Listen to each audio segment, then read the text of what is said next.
Prejle si že malce omenila poslanstvo, zakaj pišeš in kaj bi ne bilo poslanstvo. Mogoče se malce bolj poglobiva v to, mogoče poskusiš malce bolj odgovoriti o poslanstvu tvojega pisanja. Na splošno, zakaj pišem?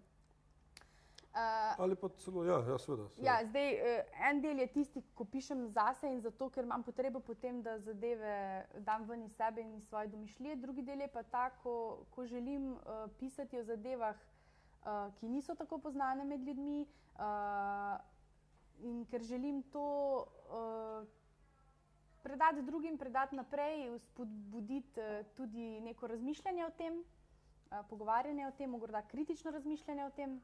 Zato. Zdaj se veliko pogovarjam z ljudmi, z prijatelji in znanci o pisanju o knjigah.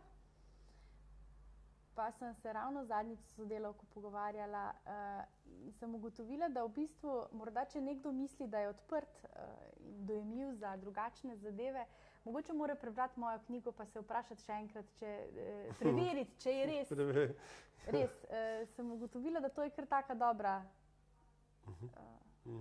Ker če spraviš to skozi in še katero nadaljno, potem mogoče si res, če pa ti to ne bo šlo, pa mogoče nisi tako... Seveda, s tem si tudi nakazala oziroma povedala, da ta knjiga, tvoj literarni prvenec, roman Tatara s paintballa, o katerem se pogovarjamo danes, je drugačna.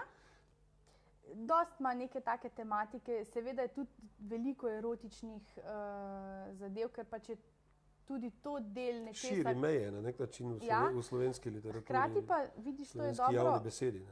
Hkrati pa še vedno pokaže, kako je lahko en drugačen par enak vsem ostalim parom.